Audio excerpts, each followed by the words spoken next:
I'm Jason Klom, and this is Comedy on Vinyl.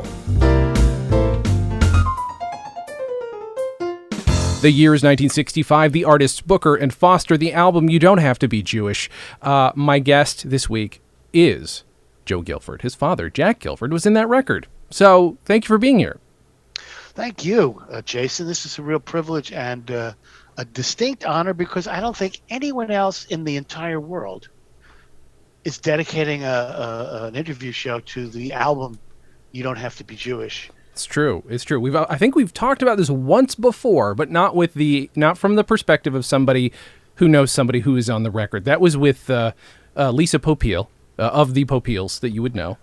The Popeil devices, the home. Yes. Oh my God. Yeah. So she is the Popeil sister. Fisherman, the Popeil peeler. Yes. What else did they make?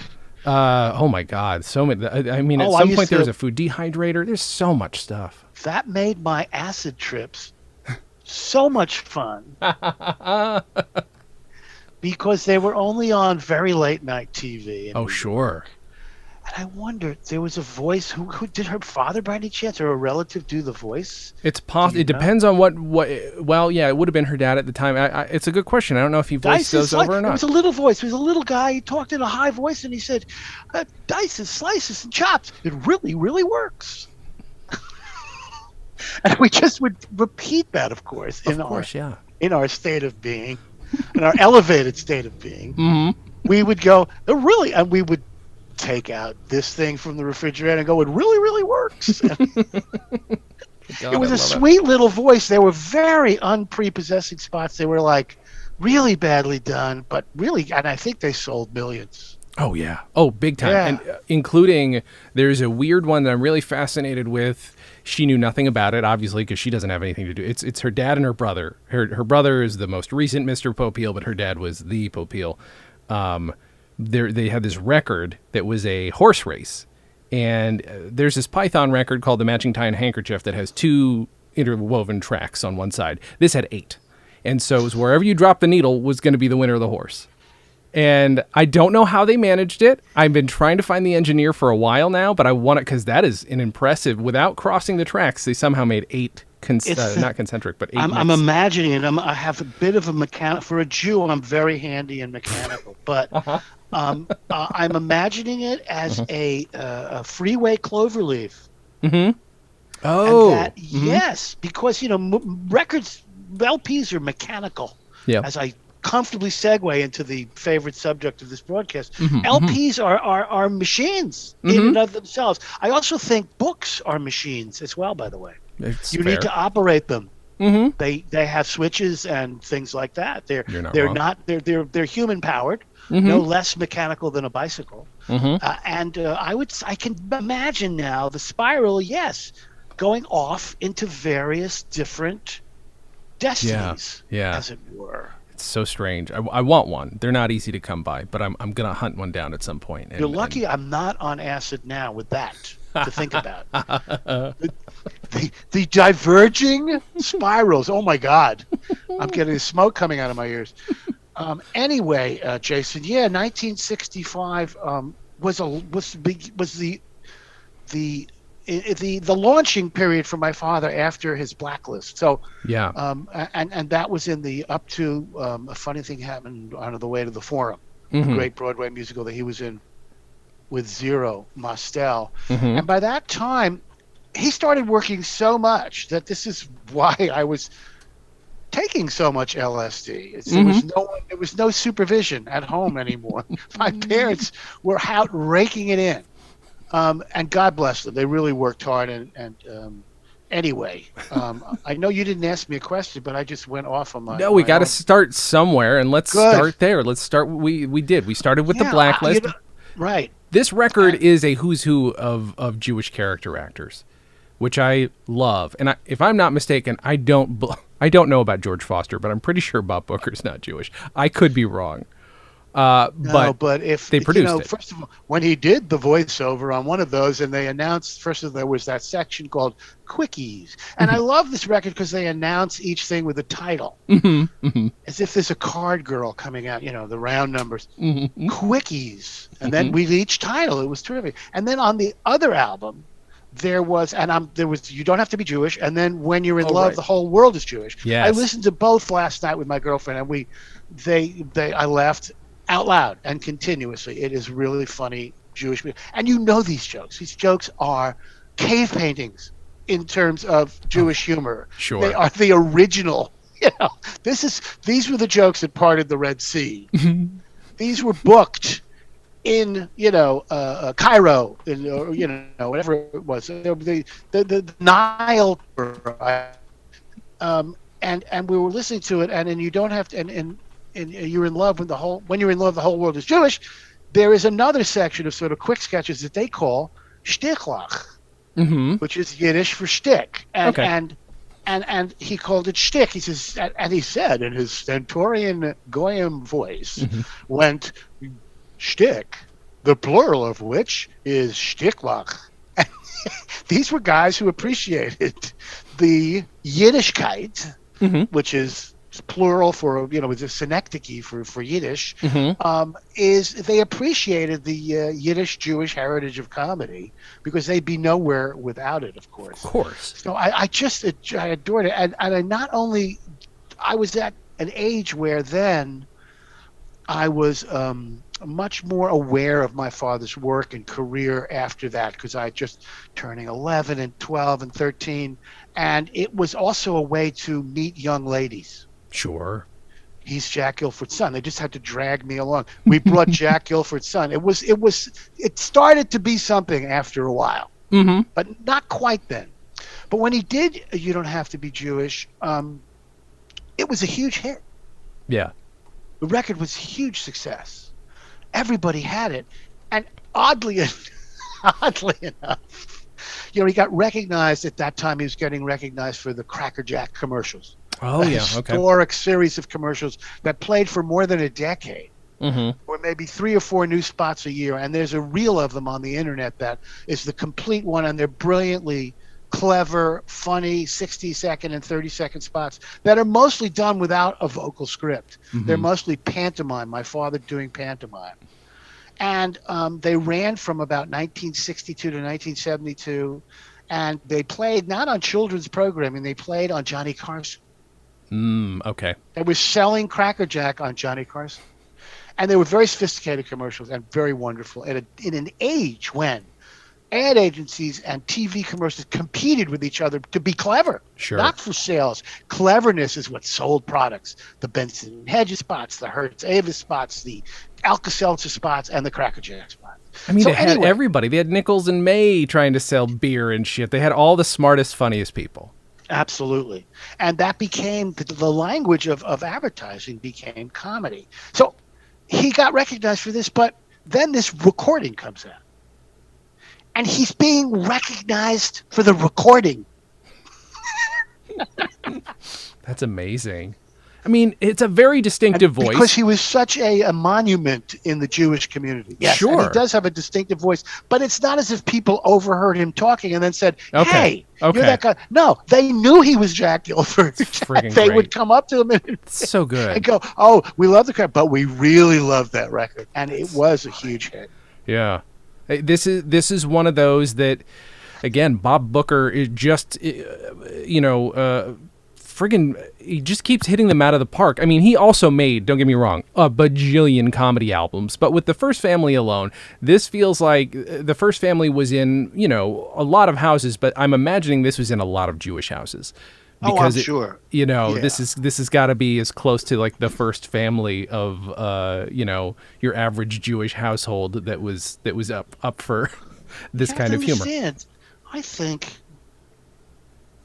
this was the beginning of the sort of twilight of exclusively Jewish comedians. There was, I think, by this point, Jewish comedians were. This is very sloppy statistical analysis. Sure. I think they may be in the majority, because I'm counting the non-Jewish comics: Red Skelton, Jackie Gleason. Name another. Good luck. I'm sorry. Name George Burns. No, George Burns was Jewish. Sure. Yeah, that's true. Just had not a very Jewish name. So I think that it was like 10-1. Just off the top of my head. Yeah. And then the list of Jewish comics is endless. endless. Buddy Hackett, Alan King, Danny Kaye, my father, Zero, and other stand-up comics too.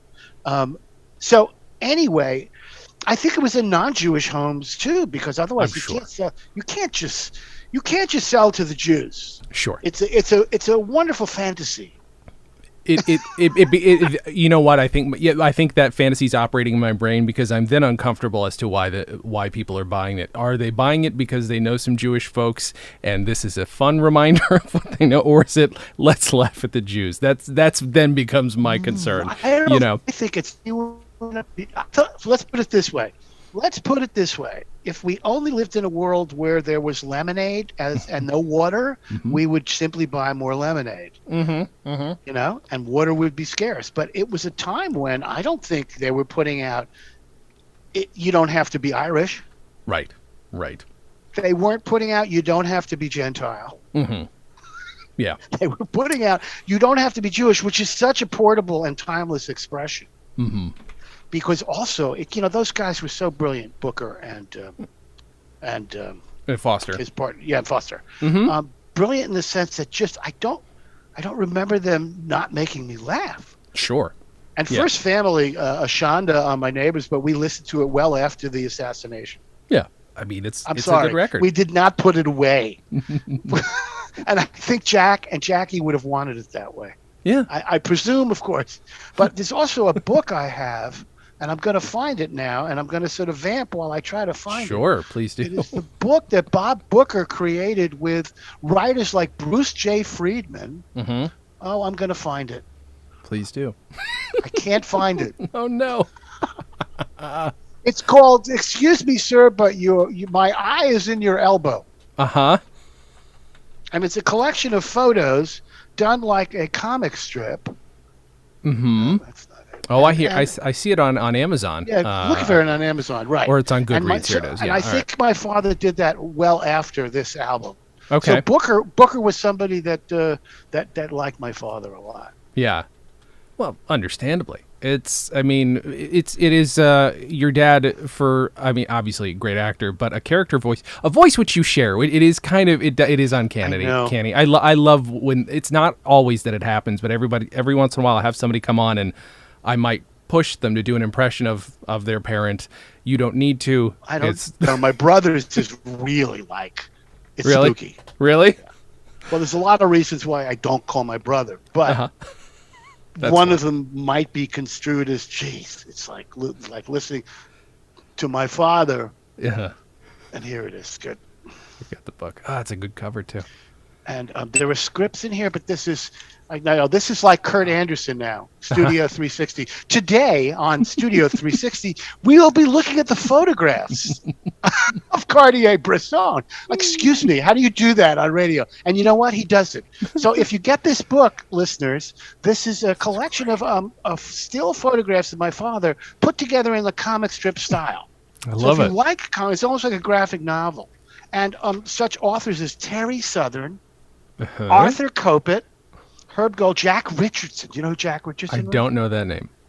He was married to Ephron. Oh, yeah. Okay.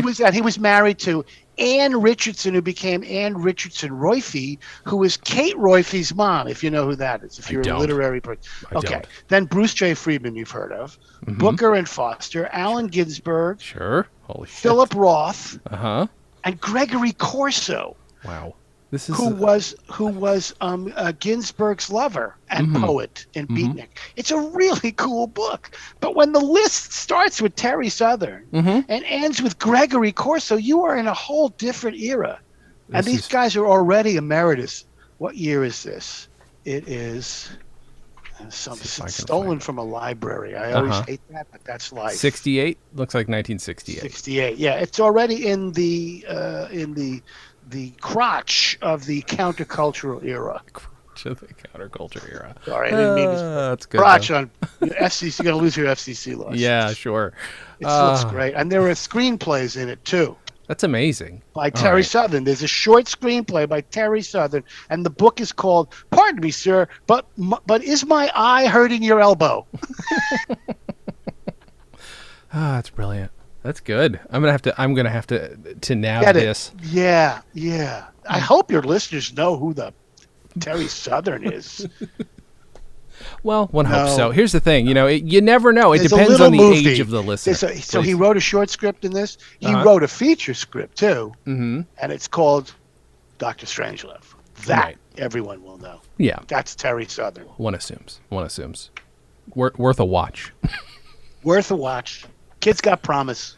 This record, you already made the point that it definitely has. They're all the jokes you've heard before, but they're done in a fun way. They're done, 65. Not that vaudeville was dead, but it was still kicking a little bit because they bring out the old dudes every once in a while on Ed Sullivan or even the Smothers Brothers later on, and they'd hack and cough through a sketch. And I say that with love. I enjoy watching old vaudeville performers. I don't care how old they got, but it's also okay, this might be a little too heady, but is there any sort of an element of a reclamation of ethnic comedy here? Because I got to tell you, going back, if you ever look at these old vaudeville guides, it was always some guy trying to write, hey, here's how you play a black fellow, and I'm using the kind version. Here's how you play a Jewish guy. Here's how you do this, and then it was you didn't have to be Jewish to play a Jewish person on stage for the longest time.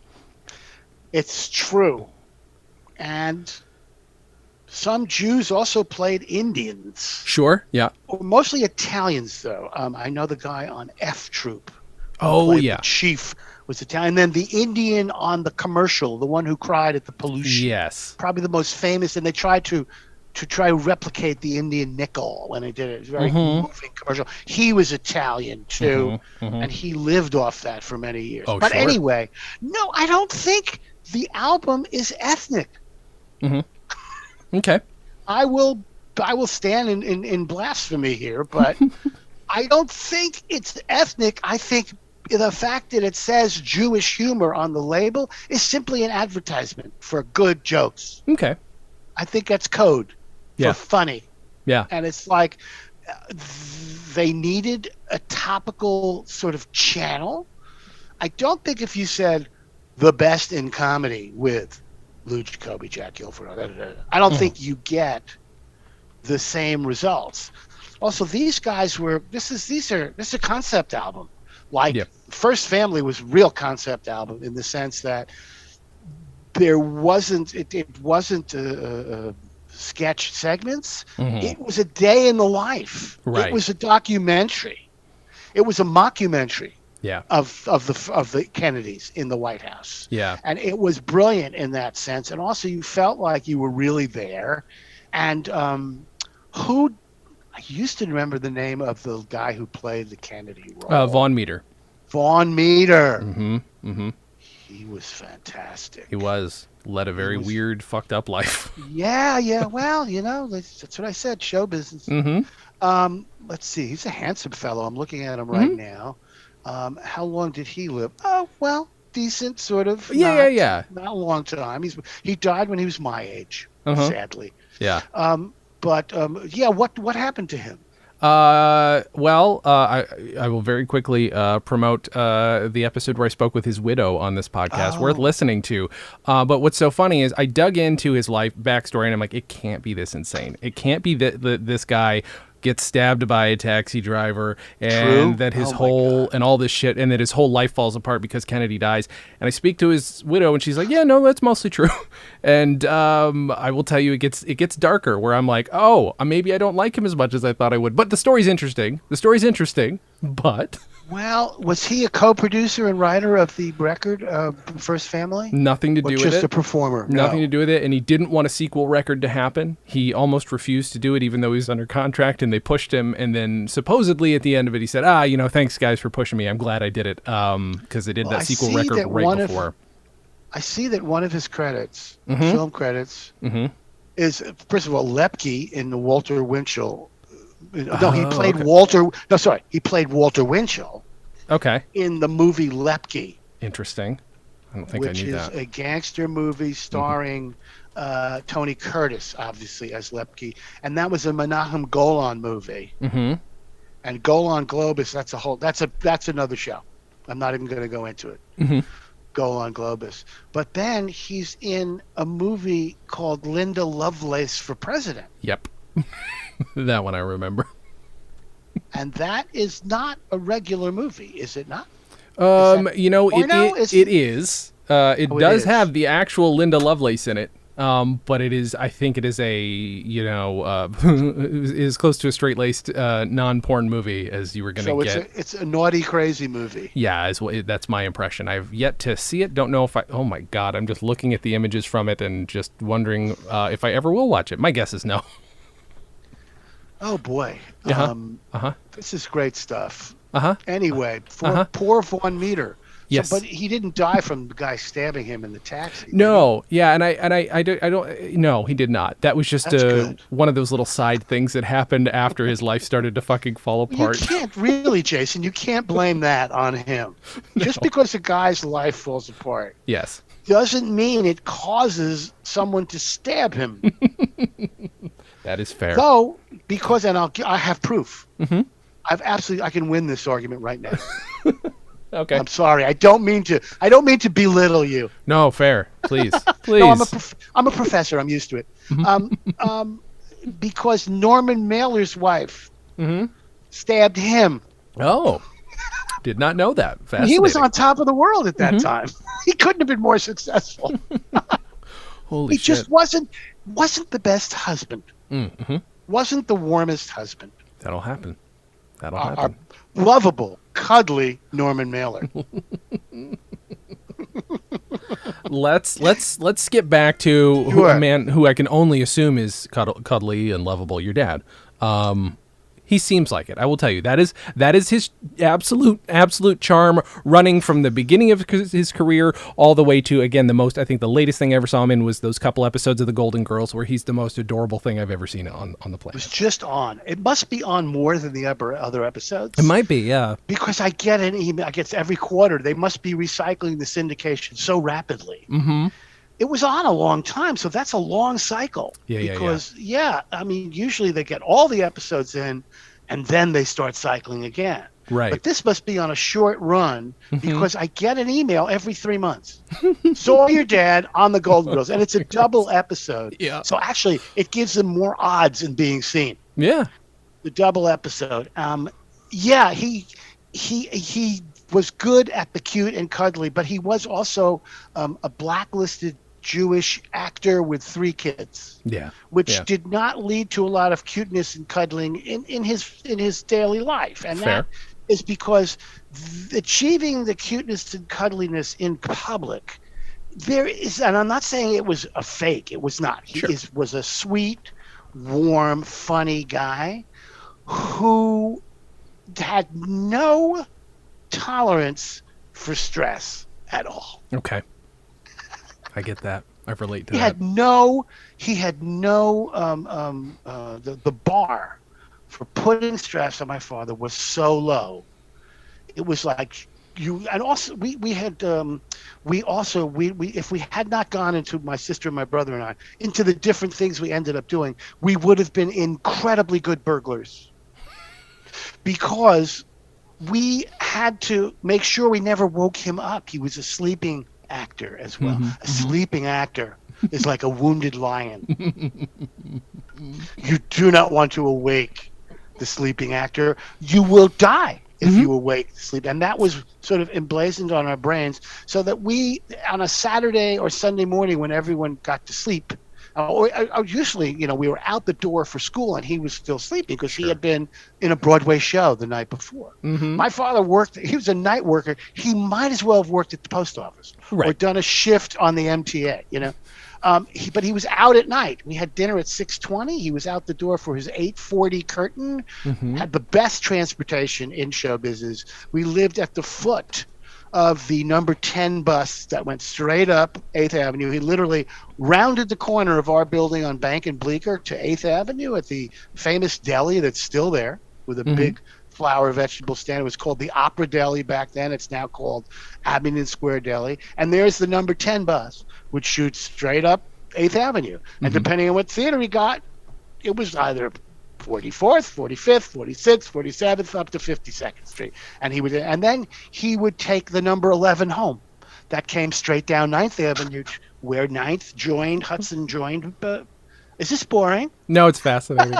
It's fascinating. I love this. Oh, my father had these, and I've inherited this. What I've inherited is I seek like water the lowest stress path that I can find. Yep. My son is unfortunately inherited, and though I work hard and all that, so my father's stress level was rather fragile, and that would end up in kind of explosive behavior. Sure. But never, I thank my parents for a wonderful childhood and the love they gave me. I wish they had fucked me up just a little more because I might be a better writer. Sure.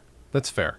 Yeah. I might be a better writer. But as it is now, I think I'm a kind, generous person. I'm good with my students and all that. And I just wish I were more battered so that I could bring my pain to the public.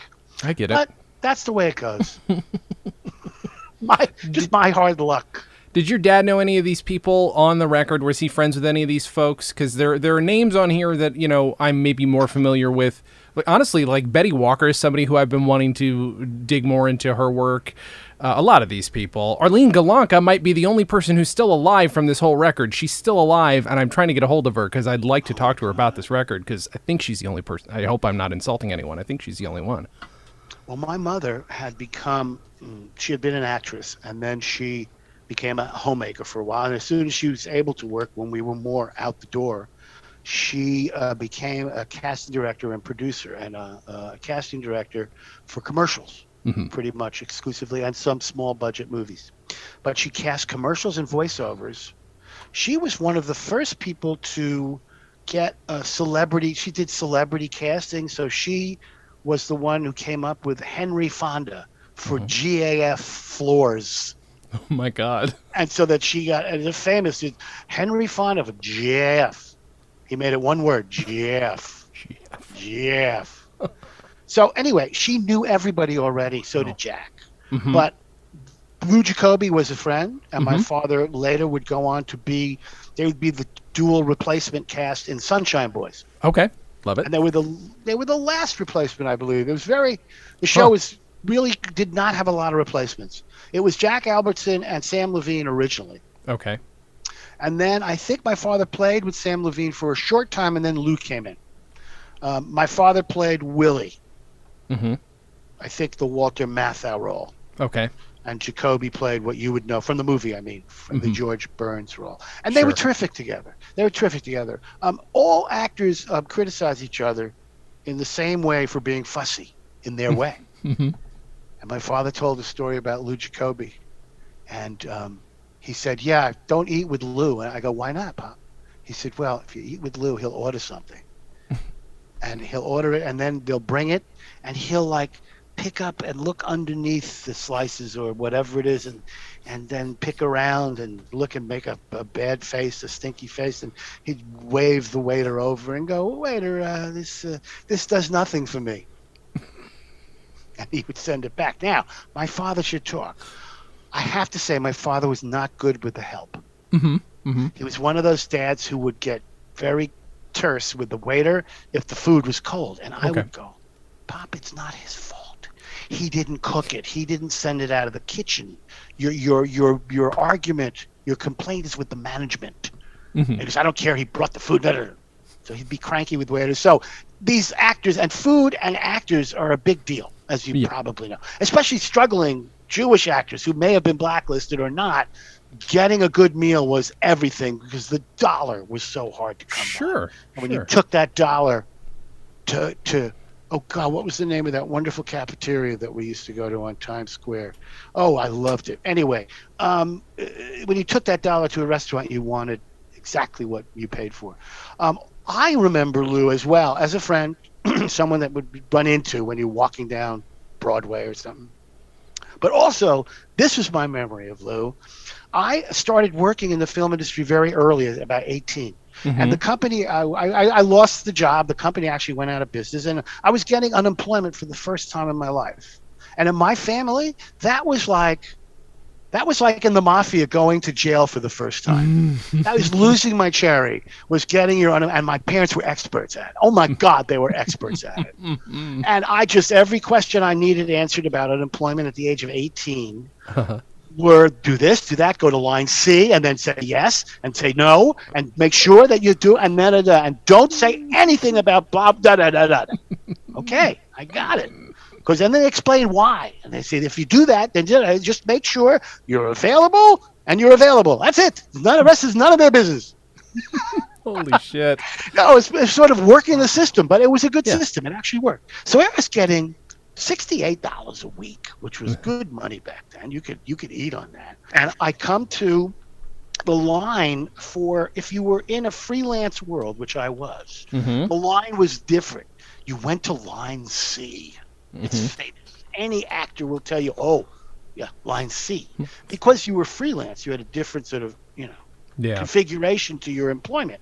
So I'm on line C, and I'm waiting there, and the man that comes up right next to me, it's pretty long, and you used to have to wait. These were like the Yugoslav people's lines, These were like lines from the Soviet Union type lines. And it was socialism, and that's why they were punishing us, because we were partaking. So the man who came up behind me was Lou Jacoby. And I turned, and I knew who he was. I said, Lou, it's me. It's Joe Gilford. He goes, oh, you're all grown up now. I go, yeah, I'm taking unemployment. He goes, me too. And he said, it's my money, isn't it? Good man. Like he was being accused of some kind of, some kind of corruption of some kind. But the first words out of his mouth were, it's my money, isn't it? As if, oh, no, it's okay, Lou. It's all of our money. Yes, that's the whole point. Anyway, that was my encounter with Lou. Now, Arlene Galanka, I had a huge crush on. I get that, sure. She was really beautiful. She was a beautiful Polish-like woman. I think Galanka was like Polish, but she was not Jewish. Okay. She's not Jewish. But she was so pretty and so funny. Those were the crushes I had.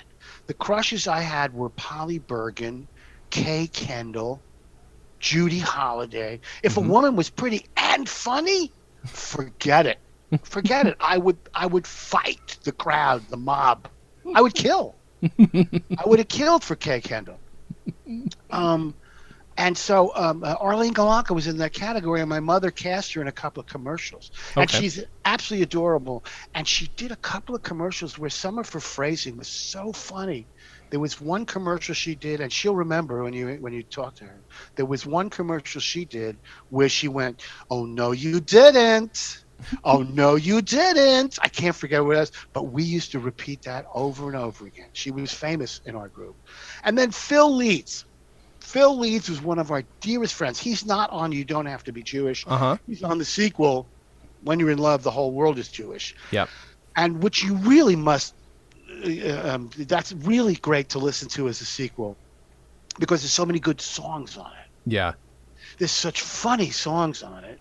And it's a song that fantasizes that Cary Grant is Jewish, that this one is Jewish, that they're all Jewish, because when you're they're Jewish because I'm in love. And that's it, the song. And it's Phil Leeds who sings it. And until last night, Jason, and I have you to thank, I didn't know Phil could sing. I love and he sang really well, because he wasn't necessarily a music star in his time. He did a lot of TV. He was in Romanoff and Juliet with my father. Okay. And they were cast as their name. It was Jack, and then they were cast as each half an army. That was the cast. It was Peter Ustinov play. And they made it into a movie, too. It's really about a mixed marriage. Romanoff being Russian, and Juliet, I think, being maybe American. Okay. And it's about it's sort of a Cold War comedy like that, and it almost causes a war. But the country that Romanoff comes from, or Juliet maybe, I can't remember, is so small. They only have two-man army. And so that was half the army, Jack Gilford, other half of the army, Phil Leeds. And they were in together. And they were old friends, to the point that years and years later, there was a time when many actors simply would regularly rent apartments in in Hollywood when they went out there. And they would go out there without a job, and they'd rent an apartment and stay for 5 months, and they'd get something. That's how life was. Or my father would be booked in, Get Smart. Sure. And then after Get Smart, he'd get it All in the Family. And after that, he gets something else or get a movie and then come back to New York. And that was 6 months. So a That's time crazy. came when he needed to have an apartment there without having to re-rent or stay at what was called the Sunset Marquis Oh yeah. Hotel off Uh-huh. of Sunset, which is became a place where all these rockers stayed. And it became too expensive. But Sure. I stayed quite a few times with him at the Marquis, and it was a lot of fun. I bet. It was a lot of fun. And I was 16, and it was a hell of a lot of fun. Anyway, he got an apartment called my favorite because it's almost Yiddish. It was called the Sunset Lanai, Mm-hmm. and a lanai is an actually kind of pretty Jewish kind of thing. Mm-hmm. If you go through Williamsburg nowadays, where the Orthodox Jews are in Brooklyn, you'll see that many of them live in these sort of 14-story high rises with little patios, little balconies, on the Yeah. outside. And almost all of them have enclosed them as part of and extended the interior space. Oh wow. Yeah, many of them. And it's legal and it's okay. Mm-hmm. To the point that when I got my little Brooklyn apartment, which has a larger version of that on the back of the apartment, it's a nice patio. I have a grill. My mother came to see it for the first time. She lived a few years after I bought it. She came out and she goes, "Oh, this will be great once you enclose it." Because the Jews, there's no outdoors. There's a door, Mm-hmm. but there's no outdoors. That's for baseball. You know what I mean? That's for organized sports.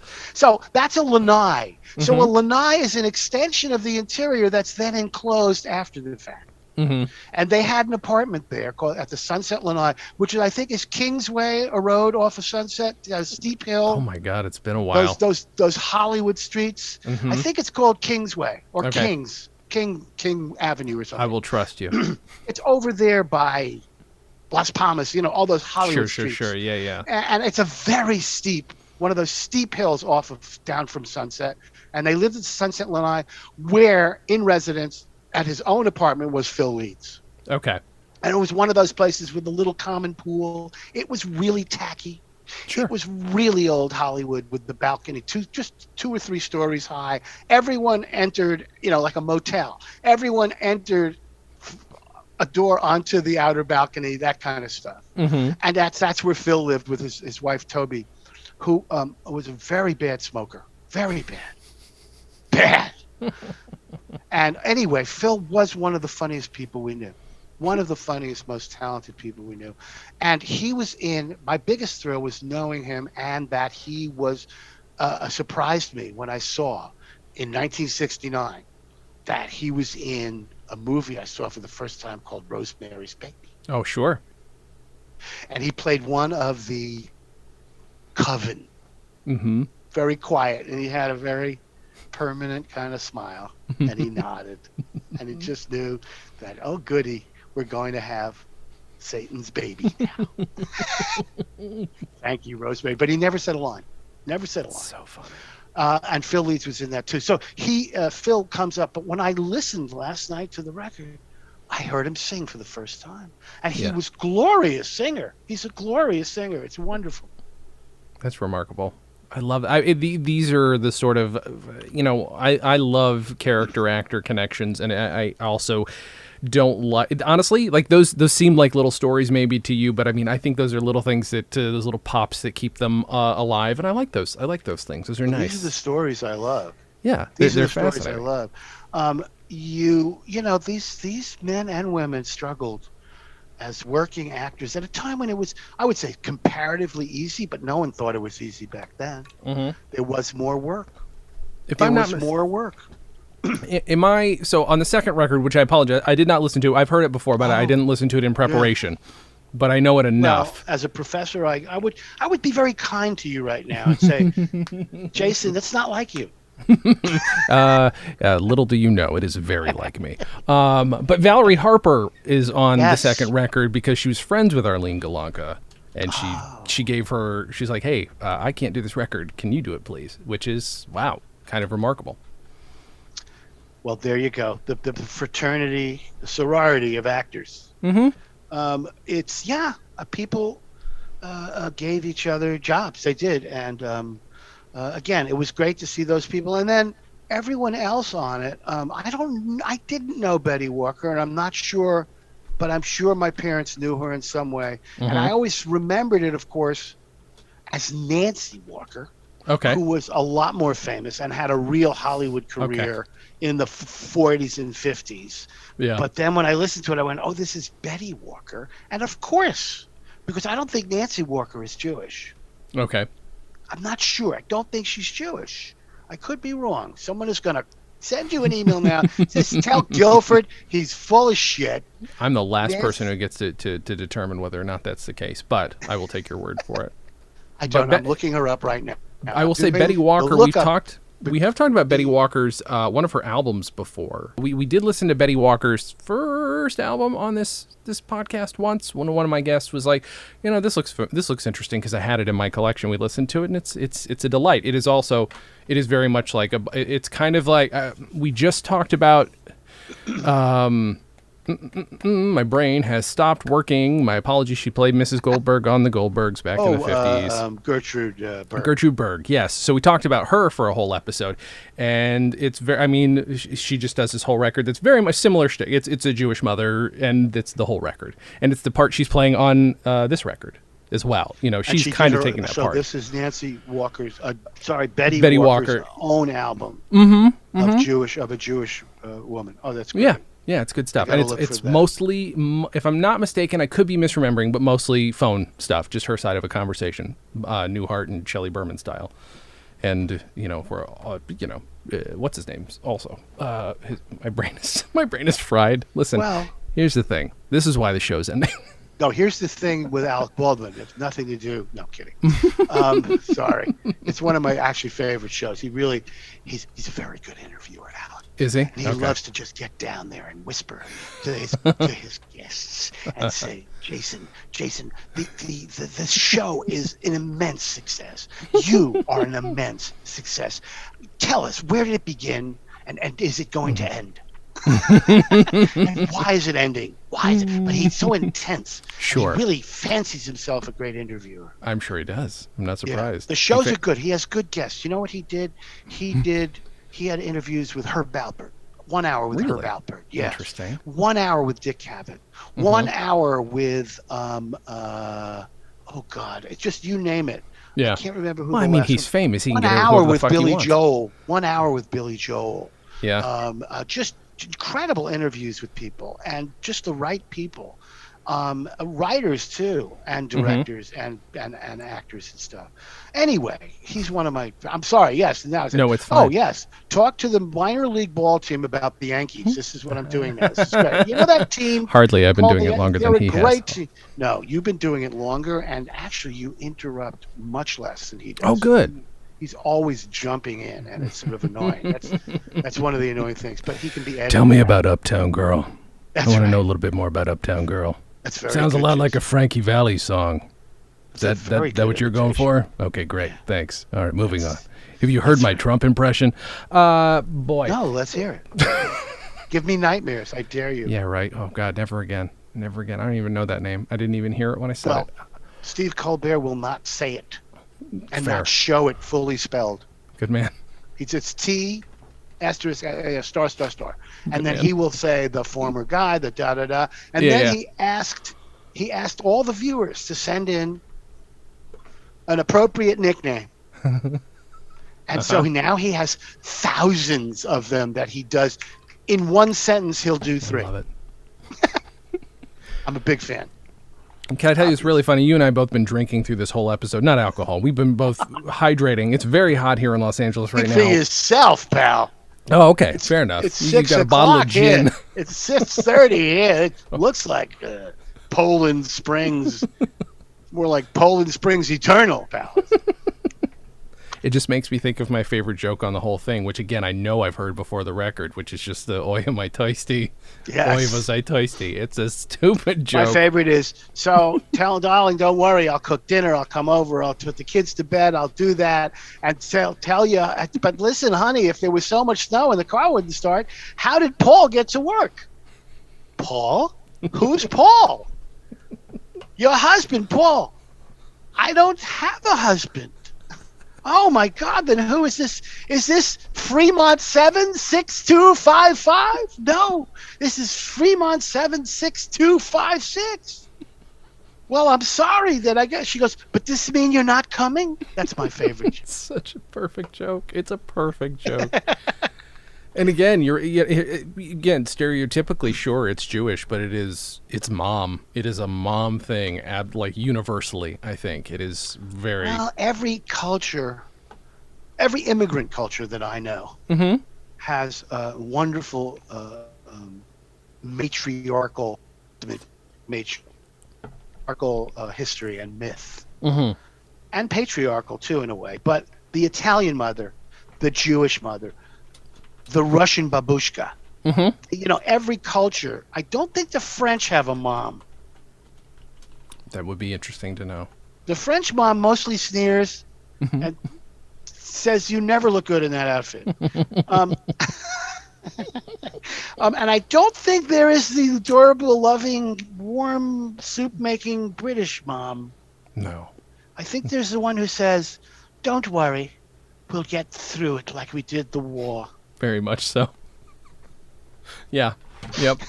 That's my favorite. But these ethnic cultures that we experience in the U.S., it's a very valuable lesson because I remember the Italian mothers my Italian friends grew up with. And I grew up in the West Village when it was truly Italian-Irish neighborhood. It was mixed, totally mixed. It was not a rich neighborhood. It was not a gentrified neighborhood.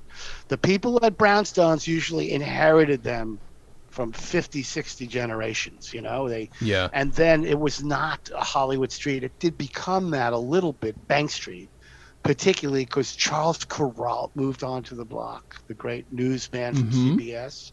Tammy Grimes and Rex Harrison moved into the building 30 Bank, which was then purchased by Alan Arkin. Really? Yes, and that was where Adam, Tony, and Matthew grew up, all a bit younger than me. And that was, so it did start to become that. But when I was growing up there, it was really a working class neighborhood. And so those ethnic things were very present in all around us. But yeah, the Jewish mother is, you know, it's a great thing. There's nothing wrong with it as far as I'm. No, of course. Come on. The meddling Jewish, and what I love in the segment, my father's major segment, which is the reading of the will, was, and to my daughter Shirley, a lovely, delightful woman who perhaps has been a little too picky or else she'd be married by now, I leave $1 million tax-free. Passive aggressive beyond the grave. Oh, it's wonderful. It's just wonderful. It's like it's not even coded subtext. It is subtext brought to the surface in a way, in like a dam breaking open. It's wonderful, and it's wonderful. There's one joke that I'm sorry they didn't have there, but I think it might be been too sophisticated for radio. There's a joke I know, which is one of my favorites, and a 96-year-old Jewish woman on her walker coming down a sidewalk in Miami, and she's walking and sweating in the sun. And suddenly, a flasher jumps out from the bushes, opens his coat like that, and stands there. And she points down and she goes, "You call that a lining?" So stupid. God damn it. That's a good one. Louis Black was a friend of mine at one time, and he remembers when he fronted for Jerry Seinfeld. It was a big break for him. And he came on, and Jerry's manager came backstage. Nice, tough Jewish guy. And he said, "Okay, Lou, it's just one thing. Don't go blue. Keep it clean. Okay?" It was like before a prize fight. Came back. 2 words. Bang those gloves. Let's do that. Clean fight. Right? Keep it clean. Don't go blue. And he left the room. Wow. I think it was Vegas or something. You know, just don't go blue on me. Don't go blue. Wow. Wow. Because Jerry's crowd is not. Jerry doesn't go blue. Sure. Anyway. Sure. So many things I could say right now. I feel like oh shit, what was my question? Son of a bitch. It probably wasn't a good question either. No, you That's just why started it's not cursing even a worth lot. thinking about. This is great. I love swearing. It's my favorite thing. Well, it was my first drug, cursing. Yeah. Yeah, it was my gateway drug. When we were 8, 9, 10 years old, we would go places together. Guys, we'd go places to find places to curse together. True. We'd go curse. And then we'd invent mad, deluxe, long, like Shakespearean curses. We'd chain like 9 words together. And whoever could memorize it or at least give it a poetic rhythm was really, we would stand for that. It was fantastic. Yeah, cursing is an amazing thing. It's really an amazing thing because when people have a stroke or a cranial injury, sometimes they lose the power of speech, but they retain the power to curse because it resides in a different part of your brain. Yeah. It was a Dr. Kildare. We used to watch Dr. Kildare in the 60s, and Harry Gardino, who was a really good New York actor, was on an episode where he had aphasia, which is that brain problem, and he couldn't remember anything except he kept saying, and we imitated him, of course, for months after this. He kept saying, damn, damn, oh, hell, damn, damn, damn. That's all he could say.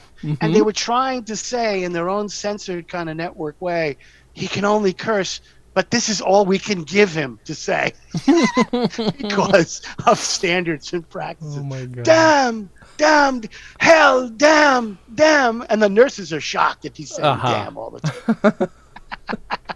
It's honestly, it's not dissimilar. I'm not by any means any kind of a scientist, but people with Tourette's also, it is one of the things they default to. If you have verbal Tourette's as part of their tics, it's interesting why it's so. I mean, that also would explain why it is so friggin' cathartic to just let one out at just the right time. It is. No, it is cathartic. Is the word. Absolutely right. Absolutely. Were you? I'm assuming you weren't in the audience for this record. This was only adults. No, I don't know. Yeah, I was not. Though I resent the fact that I wasn't, and I can't think of why. I might have been in school. Sure. It might have been a weekday. I don't know.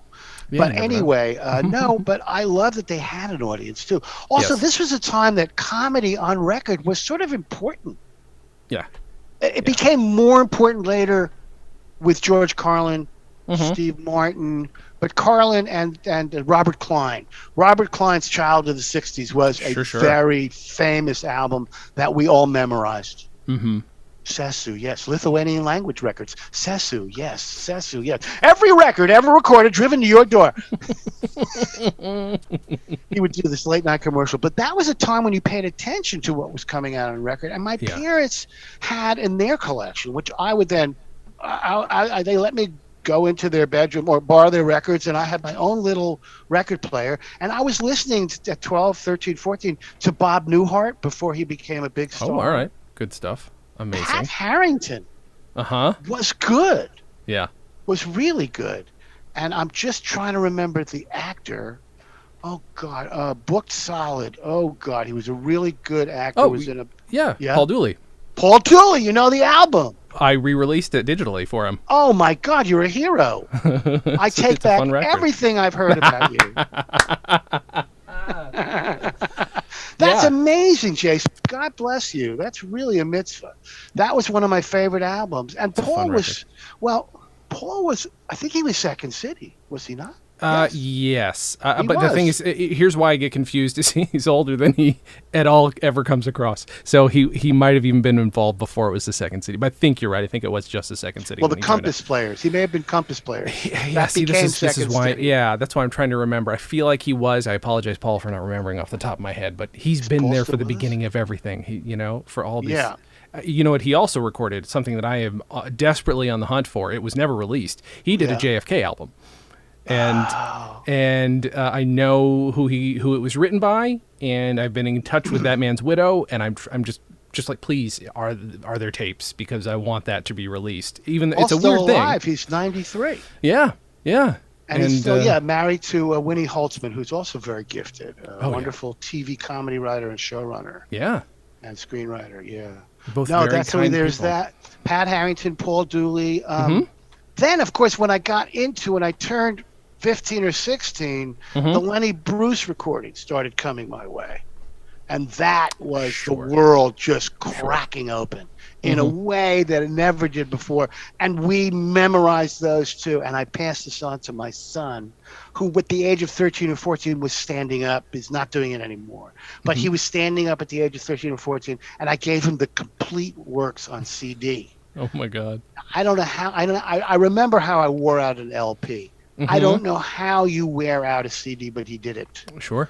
He did it, and he memorized all the stuff like I did. And we can talk in Lennyese, in Leninium or whatever it's called. Is there a particular bit that the two of you are fond of? Anything. I just remember single lines. Who, if I say them to certain people, they'll laugh. One big boy tablet and 4 tubes of airplane glue. That's one line. No one has really. I mean, he cracked through everything for everybody there. Don Rickles credits him with the fact that Rickles was able to be profane and racial and stuff in his way. And, and Rickles, I listened to his recordings, and for one of my birthdays, it may have been my 20th or 22nd. Anyway, my parents took me to the Copa to see him. Oh my God. Live. And it was amazing. And he did it, I'd been listening to his stuff, and you just couldn't stop laughing. It was rapid fire and all well planned. And he was amazing. So I got a lot of this under my belt. And then my son fell in love with comedy. So we saw one of Carlin's last shows. Oh, wow. It's possible. And then we went to see David Tell.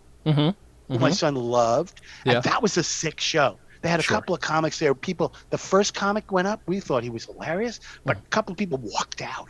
I love that. If you can make people walk out, especially if the opening comic, it's like, what a triumph that must feel like. Women getting up going, this is just terrible, and getting up going, you did it, pal. You did it. I would probably be one of the ones walking out. Come on. I'm not kidding.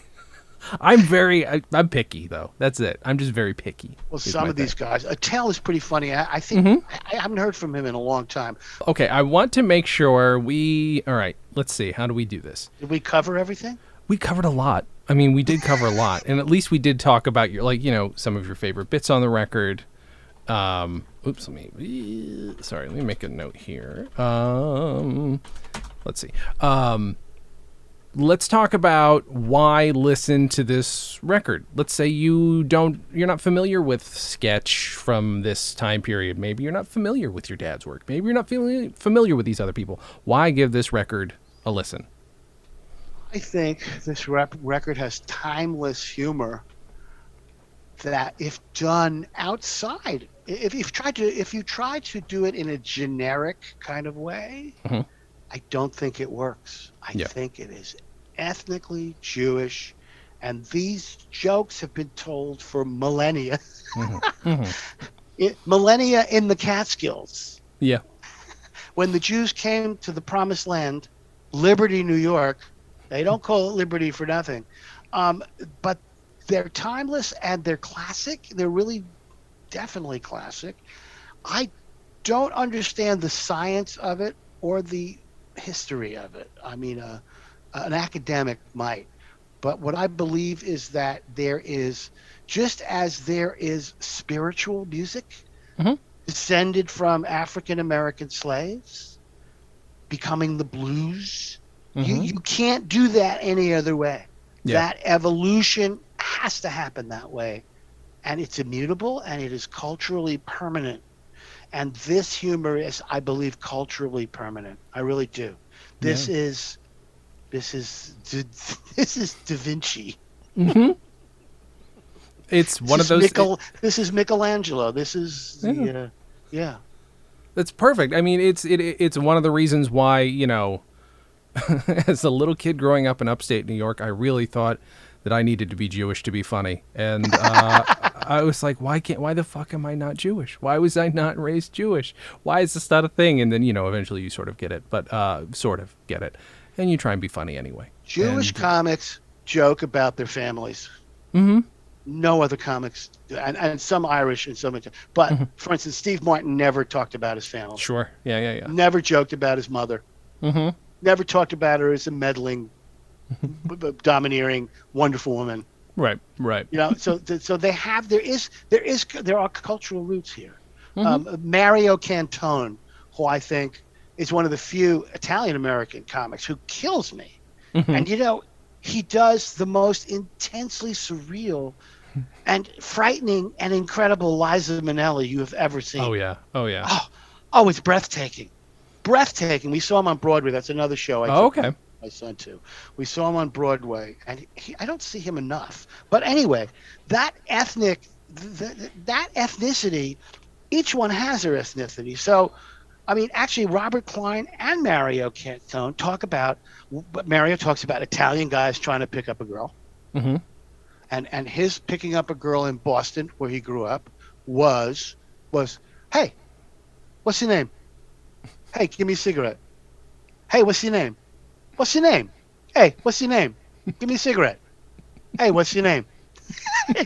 He gets able to do it over and over again. Whereas Robert Klein does an imitation of the guys from DeWitt Clinton High School in the Bronx. Oh, did he go? He went to DeWitt. How did I Yeah, not know that? of course. I'm He's a Bronx annoyed kid. that I didn't know that. Okay. He's a Bronx, and his imitation of it. Hey, sweetheart. Hey, come over here.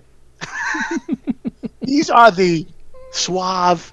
These are the Don Juans of their ethnic group. They're both slightly different, is what I was getting at, but both get at the same thing. Is that these?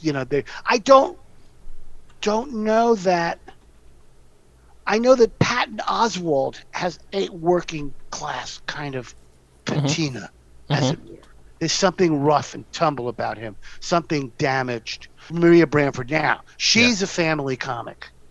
She does her family, and there was her. She did it. She did a show. She did a special. Yeah. Where because she was still in her depressive state and on medication and couldn't really leave the house. She put on a show for her parents only, with the black curtain in the living room. So good. I mean, this is courage beyond the pale. These people are so brave. Yeah. And she is bizarrely funny.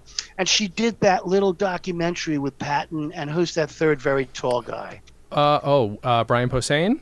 Brian Posehn. He's also quite gifted. But there's a scene with her out in a field on her cell phone, giving herself notes for future material. That's right. For 20 minutes on her cell.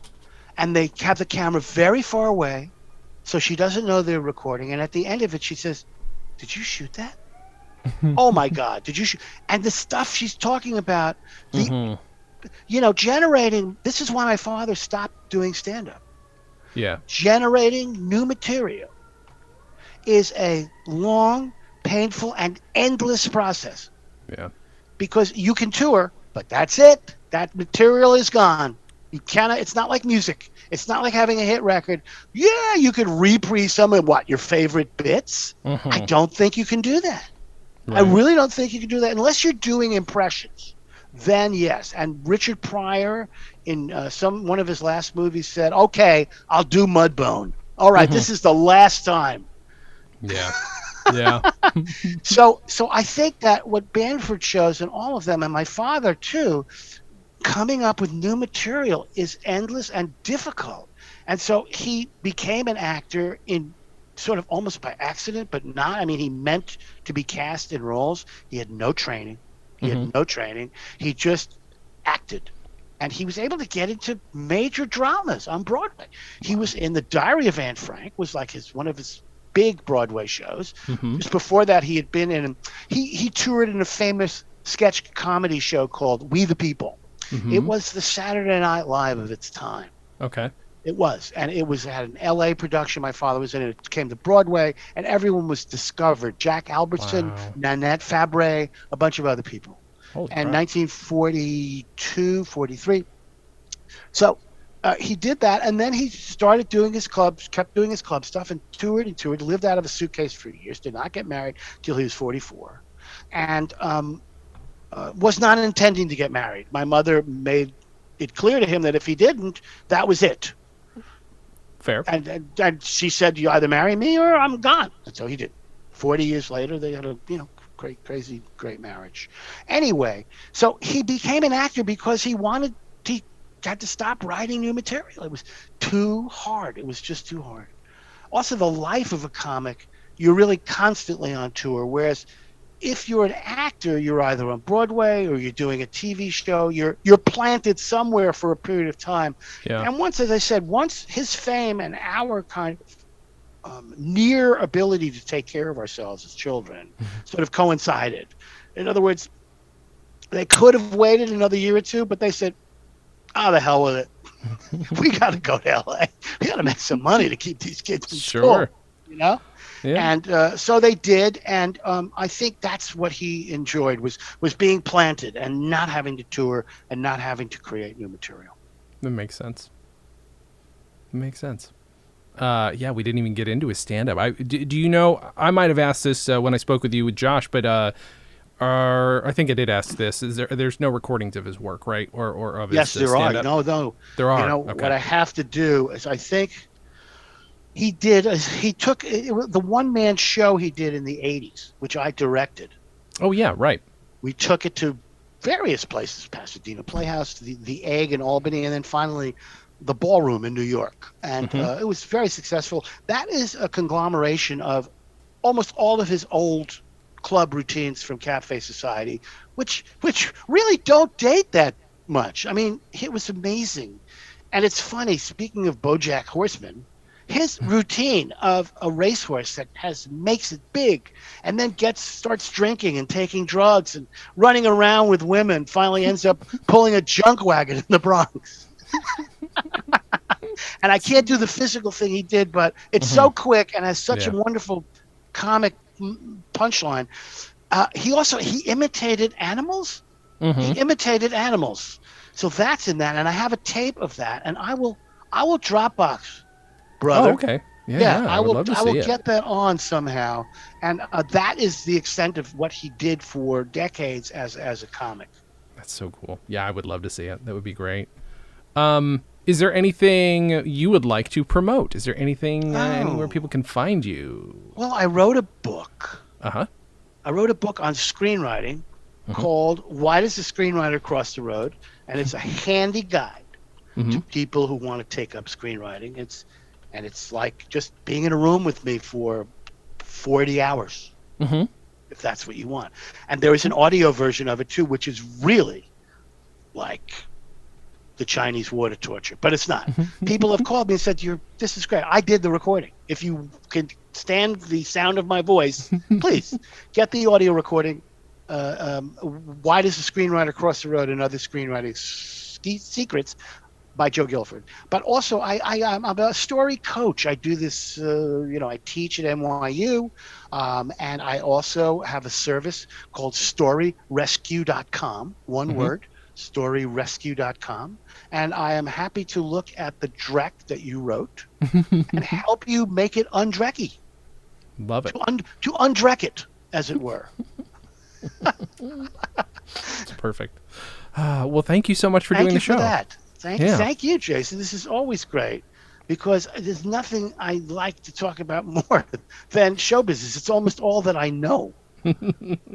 Well, thank God you know something, because I don't, and so that's why I need guests. Oh, you know plenty. I don't follow sports, so the only stats I know are how many seasons something ran, who was on it most, Yeah. And that's it. It's not batting averages that I remember. It's that kind of stuff. And yeah. I'm pretty good at remembering who wrote what and who directed what. I like that as sort of a thing that I have in my head. It's a good kind of encyclopedia to keep going. I enjoy that, yeah. Well, thank you again. I really appreciate it. Thank you. It has been a real pleasure. And I guess I'll catch up with you as your show comes to a climactic close. And I will tell everybody thank you all for listening. And as always, have a good thing.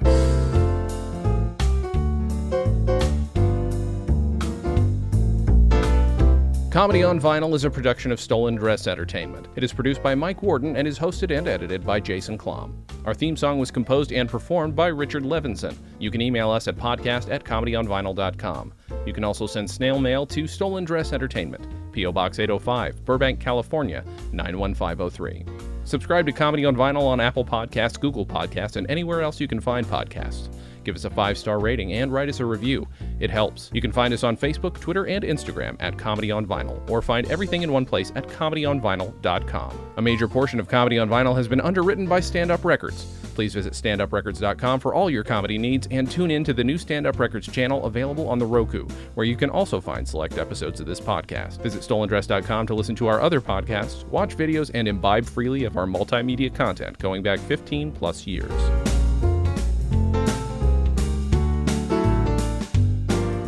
StolenDress Entertainment.